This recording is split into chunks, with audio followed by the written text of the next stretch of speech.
Y254. Imagine.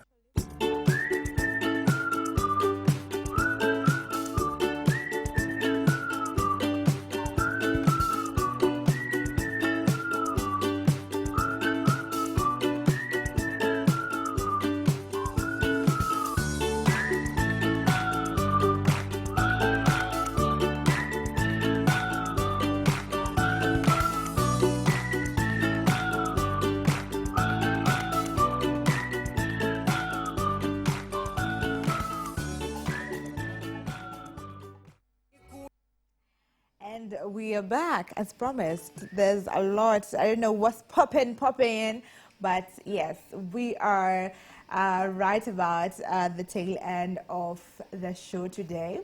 And we have an interesting topic that we have on MCM. Today, I'm privileged to have the men on set. Najua inakwanga set ya men, but who am I? Yes, today I'm holding a conversation with a gentleman. And it's on toxic work environment, specifically for men. How do they navigate toxic work environments? Give us your comments pale on our socials, Facebook at Y254 channel. Talk to us on Instagram, X as well. The hashtag is Y in the morning. My personal handle is at Stephanie Ayeta. So right here with me, rejoining me is Manu, the famous Banning_Dollar. And I'm also joined by the guest of the day, that is Elias Ndata. He's a student from the University of Nairobi taking psychology. And maybe he'll tell us from a psychologist's point of view even on this topic. Yeah, so Manu, let me start with you before I go to Elias. Okay, let me start with Manu before I go to Elias. Yeah, what do you think about, not to get into it, but how important is this topic? So this topic is really important actually, because as men tumezoeanga mwanaume ni kukaa ngumu.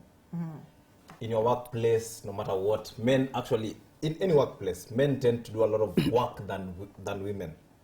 Especially hizi kazi za mkono. Anywhere, go to the streets, go to the mjengo, go to these people who are putting up, I don't know, big buildings. Most of it, it's all about men. The workplace of men is so hectic and it's so masculine. Even they're supposed to be masculine, but even the work is very masculine. And so as a man, it's really difficult to be a man. Right. Okay. Yeah.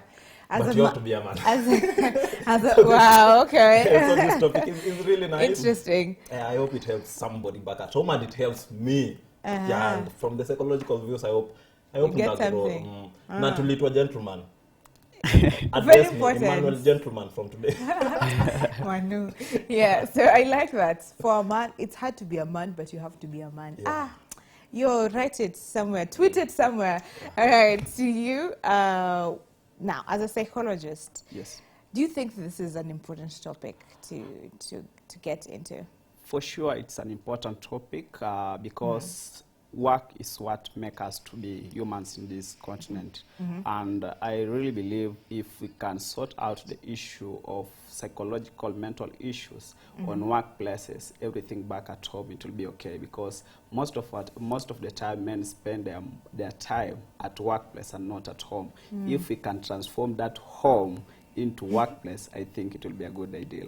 Okay, I think you meant to transform that workplace to be home. Yeah, exactly. It would be ideal. All right, so we're going to, later on, we're going to look at maybe how the ideal workplace will be like.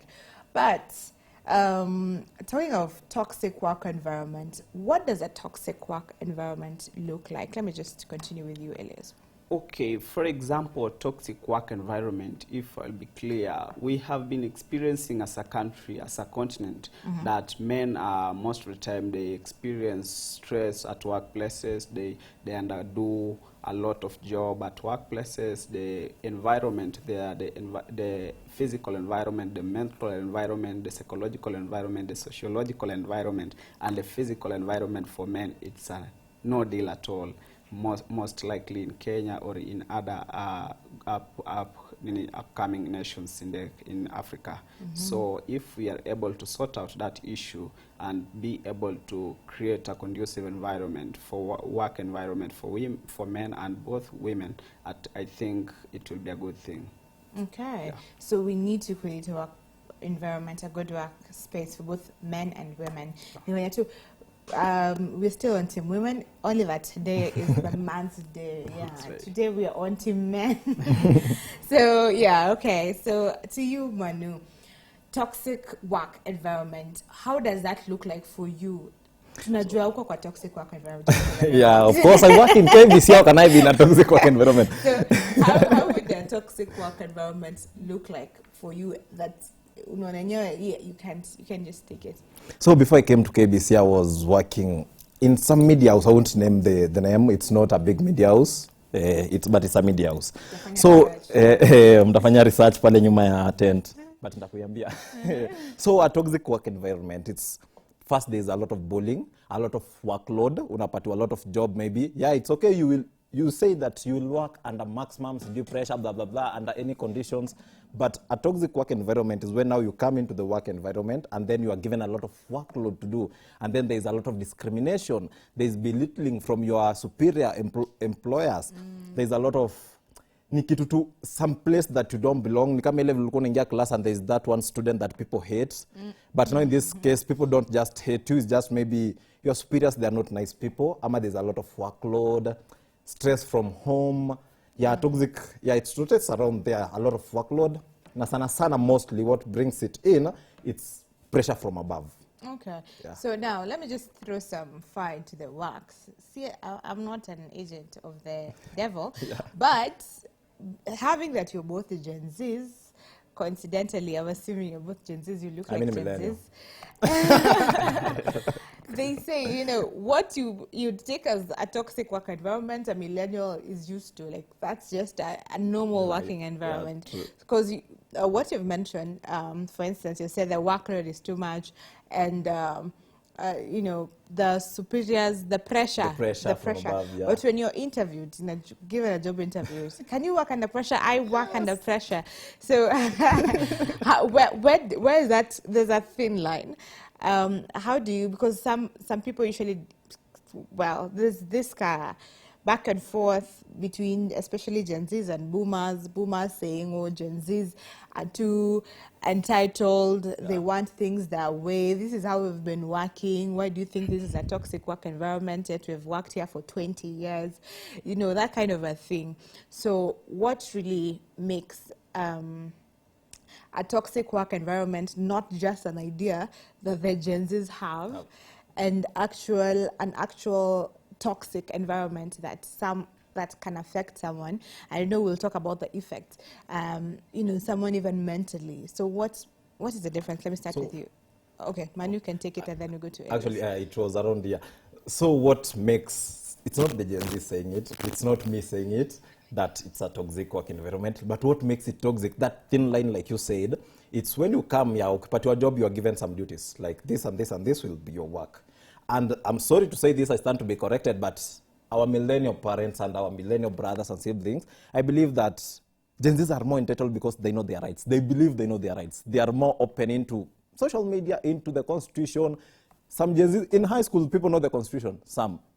Yeah, so they know more of their rights. They are like, when you employed me, you told me I will be doing this and this and this.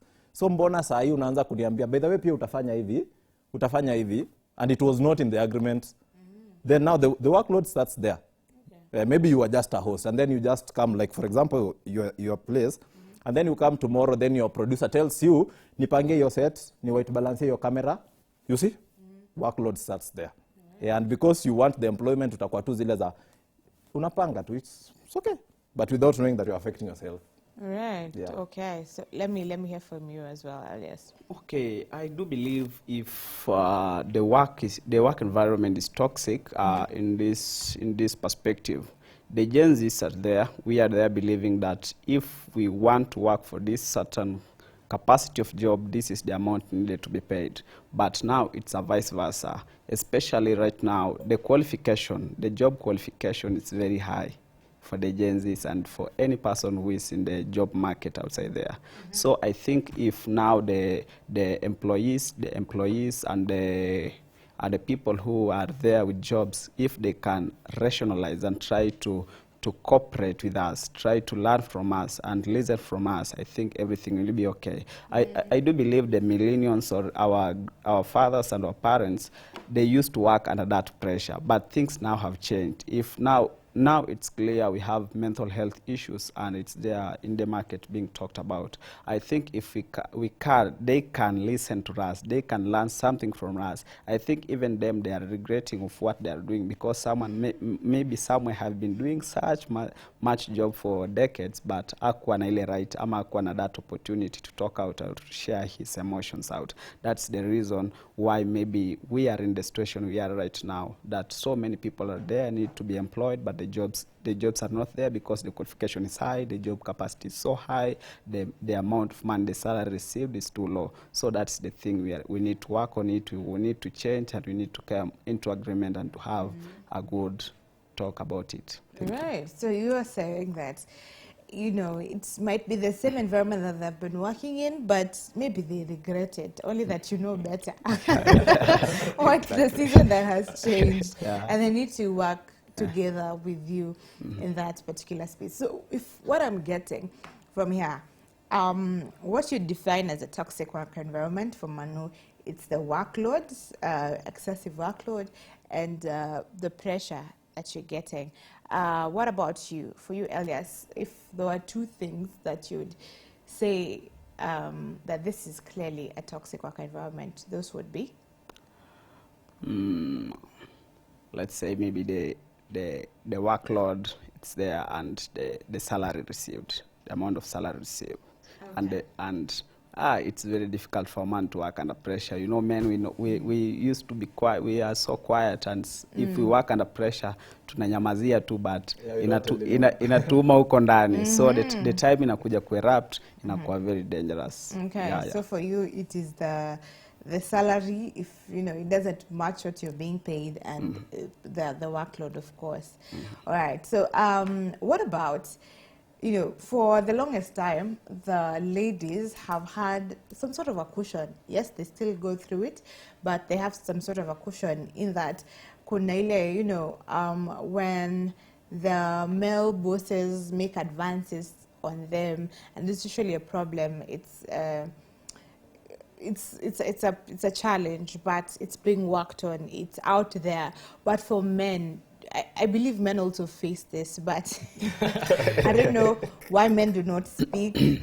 Would that also qualify as a toxic work environment when your female boss is making advances at you? Because, like, you know, you are Gen Z and she feels like she's driving a Harrier and you'd make a good Ben 10, you know, and you have the pressure that you have to, you know, bow to that because you need to maintain your job. You know, just the same story script, only that it's a lady on this side. Would you classify that as a toxic work environment? So fast. Okay, is that really toxic? Okay, is it really toxic? Okay, it depends. You know, for a God-fearing man like me, it will be toxic.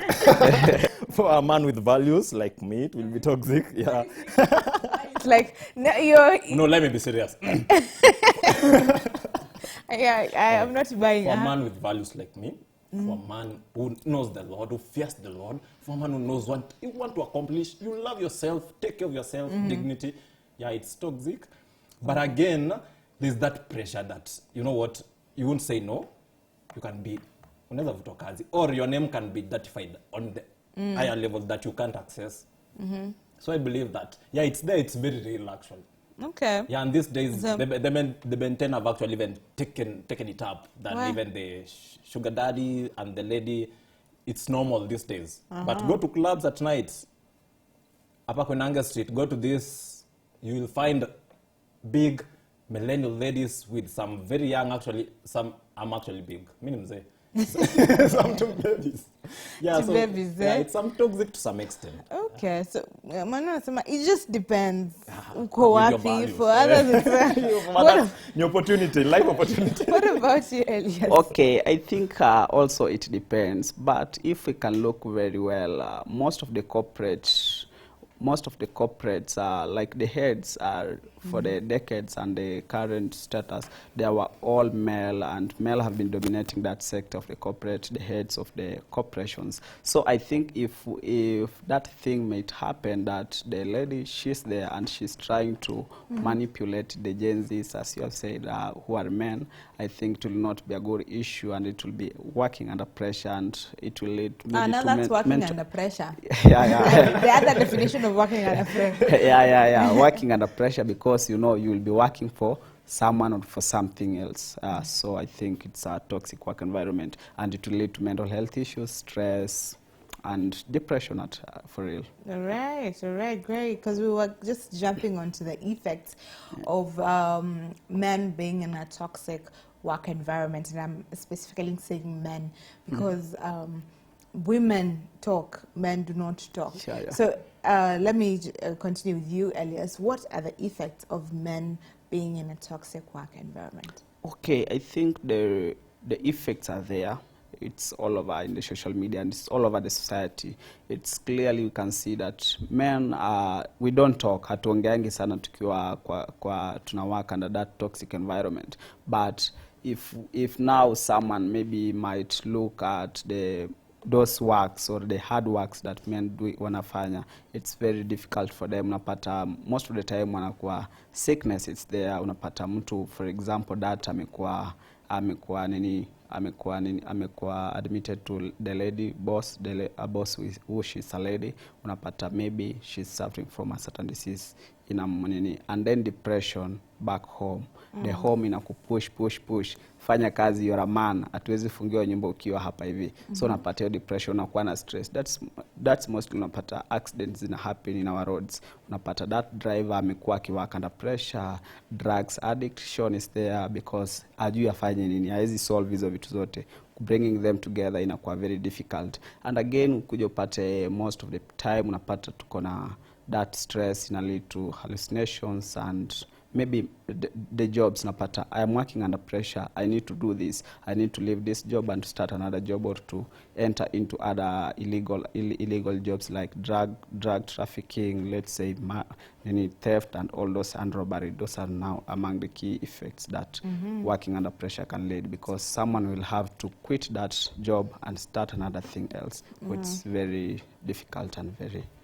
Okay, all right, I get it. Because men have the pressure of, being a man. You are a man, so you be strong, you be there.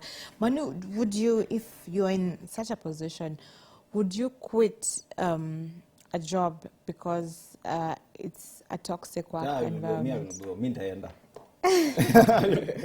No, okay, let me rephrase it. Because Manu is not a father. As far as I'm concerned, you're single. I don't know. So you don't have responsibilities. So now, you, some years later, you have a family, you have a wife, you have your parents. Kuna ile black tax. Hata kama wako sawa, kuna tu ile lazima utumie wazazi. There's a lot in your space. So would you quit knowing the kind of responsibility waiting for you? Yeah, it depends on the extent of the atmosphere in that job environment. Because I believe that these men that you see, these femicide cases, like I saw the last statistics for 97 femicides in 90 days. I believe that those 90 men, not all of them are bad. They're all bad, if you ask. Yeah, they are bad after what they did. After what they did. But if you look at their life, some aspects, you never know what resulted to these men. Okay, some just come because of cheating, money, but some mostly unapata nizo work stress. It affects you mentally without you knowing. Let's say, for example, you are in the instant of being a Ben 10. Someone is really pressuring you to be a Ben 10. You want to be maybe faithful to your girlfriend that you have. She wants anataka sijui date, iPhone. In order to get that money, you need to go back to being a Ben 10. Being a Ben 10, kazi mingi, kukua sijui makazi hapa, job. You see, by the end of the day, you find that this man is stressed. Whenever he gets a chance to portray them, to get them out, he will get them out at anyone. Ukimkasirisha tu hivi kidogo, boom. So most of the cases you find that these men come from work na stress za kazi, because you can't tell your boss nothing. Your boss right now decides, Jeffrey, she's a producer, comes and says, maybe, or let me use Brenda. Mambo bossy, Brenda comes and tells you, Stephanie, I want you to do this and this and this. You will do. Bila question. But you will go back home, maybe you are a man, you will find your wife. Maybe amepika chumvi mingi, or there's something. You will utamtolea hizo stress zote. So to that extent, me, I might leave my job. If I find out that the pressure is too high, it's draining me a lot, I'm receiving burnouts, there's impaired judgment in my work, maybe the productivity has gone down. Hizo zote zinaleta tu na negative atmosphere. So what's the essence of staying there? Me plus I can't stay in a place that I don't grow. Yeah, you just walk out. God will provide a way. Sorry. Elias, what do you think about Manu's comment? Do you think it's practical for, now if you are in the same shoes, would it be practical for you to leave your job, you have a family, and you need to go and not be a toxic husband because of your toxic work environment, if I got Manu right? Would that be practical? Okay, I think the family is the basic social unit of a society. And if you are at home or at the family level, you are at that ranking that you are a man and you need to do this and to do this for you to survive. I think at the workplace, it's just part of the family. Workplace, industries and companies are made up of families and family members. So if now the family members that you meet there at the workplace, it's not conducive, it's better for you to quit and go back to your family where you are comfortable and where you are where you're acceptable. But again, the responsibility part is there. Unafaa provide school fees, rent, food. So what are you going to do? That's now the question ambayo tunafaa tuanze kuulizana. What are you going to do after quitting that job, or after kuzozana na boss? Okay, so I think now you need to start thinking of who you are, first of all, to recognize who you are, if you can work under pressure. By the way, there are so many people who can work under that pressure, but there are others who are working under that pressure by the influence of others or by the influence of the society.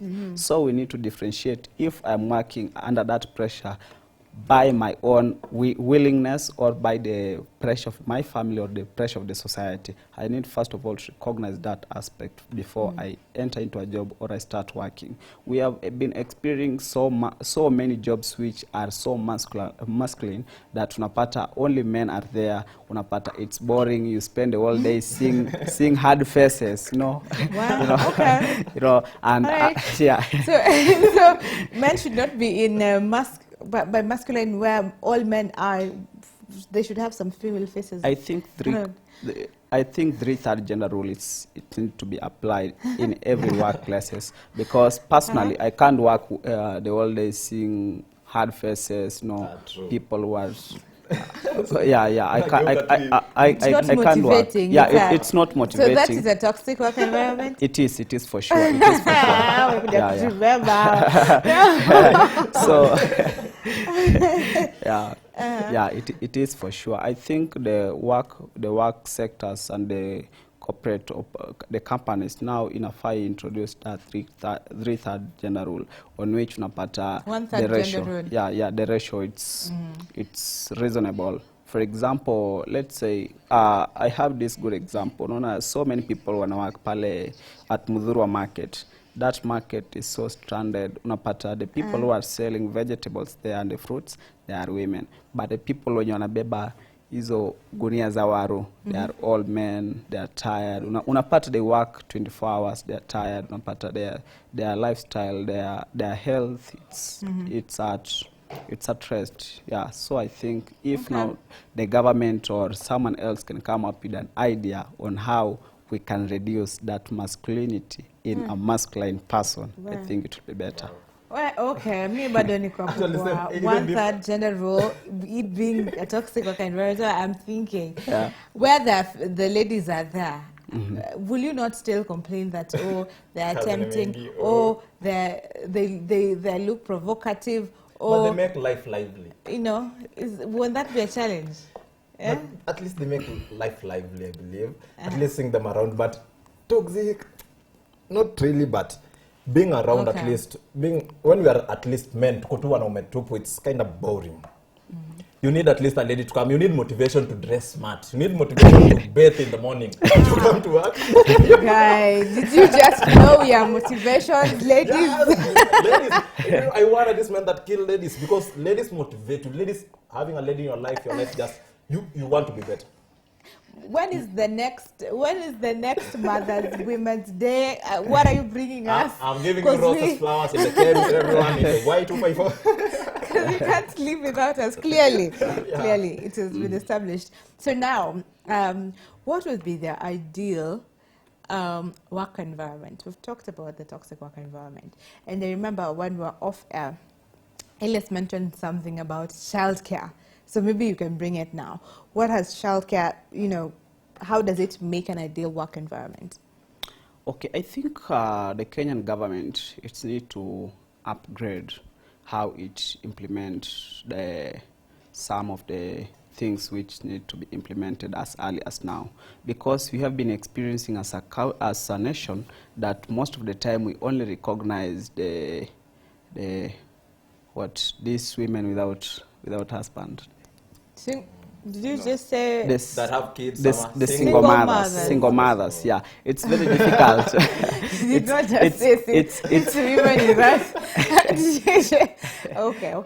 Okay. It's very difficult for a man or for someone else to stand somewhere and say I'm a single father. You know that thing it can bring up some difficulties. Unapata you are a man. Why can't you now marry another woman?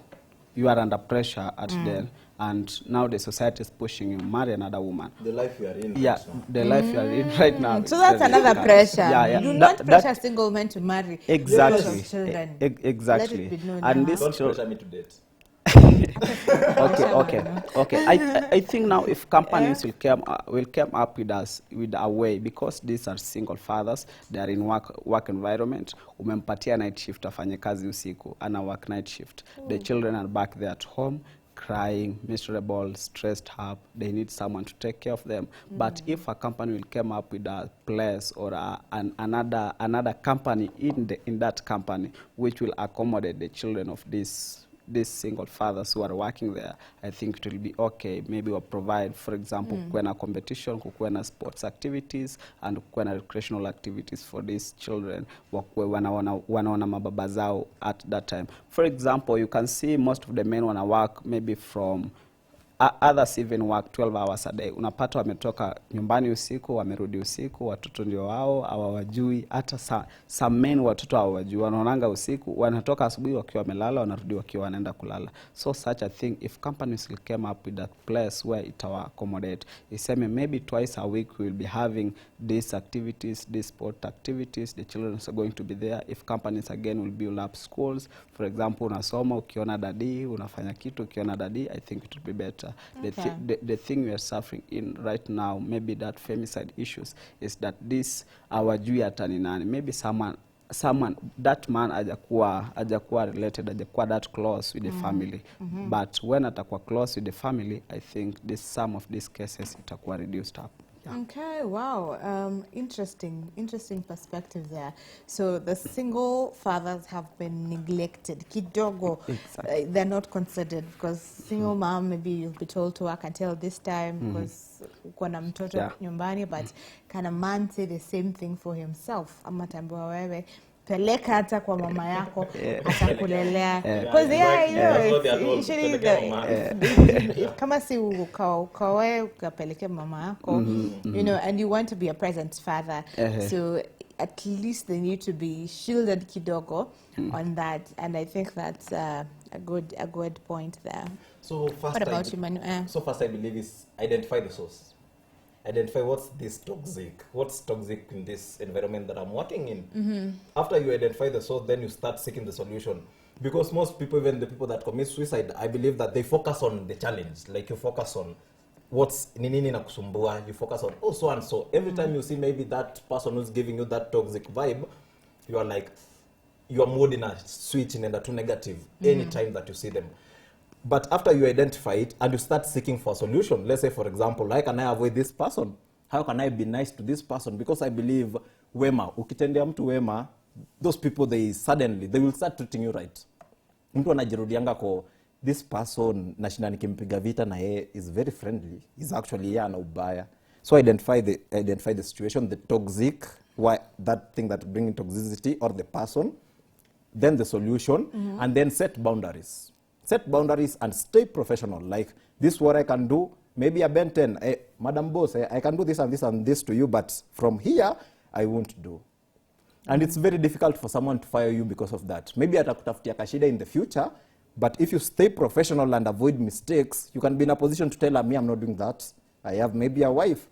I'm not into that. I'm godly. I have my values. Set boundaries and stay professional. Jua shida, tafuta solution. Usifocus kwa shida. Usifocus kupigana mabaya kwa mabaya. You win, because most of these people who fight you, they are above you. But if you beat them with goodness, goodness will come down. Okay, all right. So what if your job is at risk? Because for some, it's usually an ultimatum, or, you do this or I won't renew your contract. So Apple, maybe your job is at risk to some extent. So again, when you notice that, because an environment won't just wake up and be toxic, because everyone, once you go to a new job, you love that job. You will love it. People will love you. With time now, the boss will start demanding. So the moment ushaanza kuona, hawa watu, this vibe, no, start looking for another job. Don't wait to be fired. Have that bargaining power, where you can tell someone, you know what, I can quit. Because if you quit before your employer fires you, you have the bargaining power. Okay. But if your employer fires you, then you are done. So once it starts getting toxic, tafuta option, tafuta kazi zingine, because I believe that no man was brought to be stagnant in one organization. And if there are things that you can incorporate, and maybe if you don't have any values and you really love money, like the way I see people, these billionaires who do scams, they can do anything for money. I saw a lot of cases, some that I can't even mention here, that our sisters do for money. So if you are that type of person, you can compromise. But if you have your values, mapema ndio best. Ukiona red flag, start looking for other jobs. Okay, so when you start seeing the red flag, tafuta exit plan. Lanza na exit plan, mapema. What about you? For someone who's in a fix, not everyone can say, mimi siwezi work in a toxic work environment. Hapa tu ndo nitaka. If it kills me, it kills me. But that should not be the mindset, really. But how can someone, tips for someone to survive, and Manu has sort of alluded to it already, but how can someone survive, make the most, or basically just surviving in a toxic work environment? Okay, I do believe jobs environment or job sector is just like a marriage. Kuna wenye wanang'ang'ana kuingia na kuna wenye wanang'ang'ana kutoka. And na hiyo ndio inafanya kwa more interesting. And for example, like now in Kenya, we have a few companies which are now coming up. Na zitahitaji watu. But the people when unapata, you can now have a job, maybe it's after someone retire, or after a different opportunity imetokea in that sector, or after your qualification is so high. I think if the environment is so toxic, you need to first of all address the problem, come up with the problem. What is it toxic in this workplace? For example, kama kuna that issue ya salary, you can try to figure out, what am I doing here? What can I do best again after doing this? Or where can I be held after quitting this job?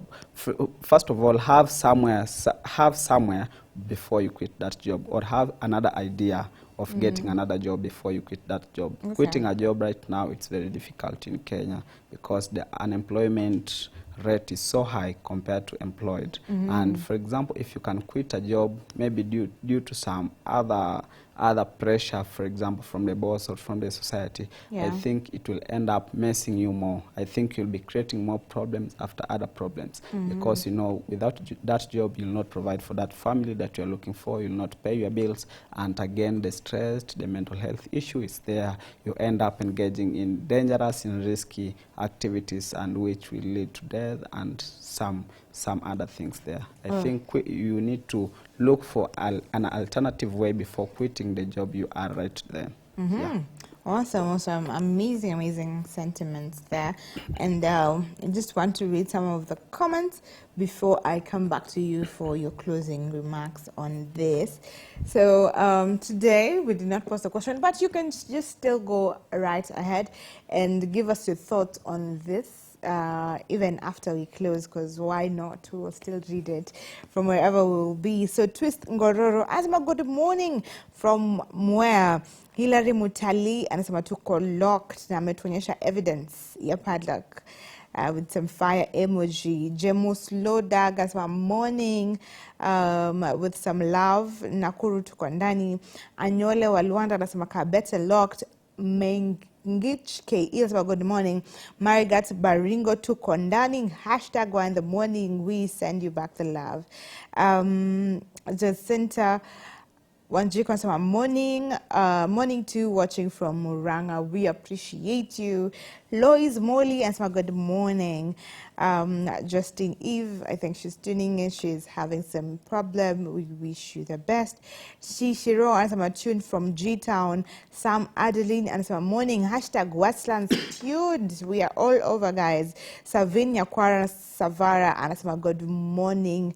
Yeah, Kevo Boss Celeb anasema in from Thika Town. We appreciate you. G-Man the man. Good morning from Outer Makuyu, Muranga County. Blue Gaz anasema good morning, lock from Kamulu. Ivan Sokali's morning to watching live from Maua. We are everywhere, guys. Triple S anasema morning to locked in Nikiwa County 037. I don't know County 37 ni gani, but we appreciate you. Carlton anasema niko ndani kama kawaida nikiwa Kendu Bay. Tuko everywhere. Charles Wetungu morning nikiwa Naivasha. I told you guys.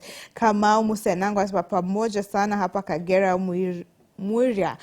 Kiamwangi Division Gatundu South. Hapo sawa representing. Kennedy Jumba anasema good morning. Bad Culture anasema count this man in. We have counted you in with some fire emoji. And then Kennedy Jumba also says Nicole locked. And many of you who are still sending, we appreciate you. Always the hashtag is why in the morning you keep the chat going. So let me just get to you gentlemen again. Yeah, Manu, so so say that one again. yes, I've repeated it. So as a closing remark, how can men, what would be your advice to men So who my are in advice to toxic men, environments? so advice from this gentleman to men. So stay positive and learn to reflect, because I believe that most people forget where they have come from. Even the people that commit suicide, the people that give up in life, you forget where you have come from. And when you reflect where you have come from, umetoka mbali, by the way. Umetoka mbali to give up right now. Umetoka mbali to throw away your entire life just by killing somebody's daughter because sijui alicheat, because some money issues, just throwing away your life for nothing. Reflect on where you have come from and where you want to be. Too many ladies, life is limitless. Possibilities are endless. Stay positive. And then to the single fathers outside there, just love your kids. God will provide a way, and don't close your doors because you so and so did you wrong. Find a mother for your kids and stay positive. Yeah, live your own life. All right. Your social media handles. Burning_dollar. In the east they call me Dollar. In the west they call me Burning. But my name is Burning Dollar, Mr. 045, the king of Nyanza. Yeah. We are sorry. We are sorry yet again. Well, Elias, Yes. what is your closing remarks and where can people find you on socials?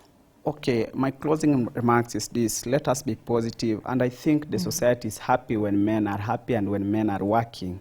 I think if now the society can create a conducive work environment for these men outside there, the society will be happy and everyone will be happy in that society. And this femicide issue, I think it will be reduced at some percentage, because that man who killed that woman while they were together, I think he might be somewhere working. And I think if we continue pushing up for men to be accumulated, for that environment to be stable, for them to work in there, they can work under that pressure with good salary, with good mental assistance, with good, let's say, advice from the workers and from any other person in that workplace. I think that's my closing remarks. Okay. Thank you very much. My social media handles, Elias Ndata all social media handles, Facebook, Twitter, Instagram, as Student University of Nairobi. Thank you very much. Okay, awesome. Thank you very much, Elias. So that has been it. This is where we close the show. I hope you've enjoyed the conversations, both of the conversations that we have had today. Remember, you can still talk to us at Y254 channel. The hashtag remains 3Y in the morning. And my personal handle is at Stephanie Ayeta across all social media platforms. On behalf of the team, we appreciate you and we wish you a lovely day ahead. Enjoy the rest of your viewing.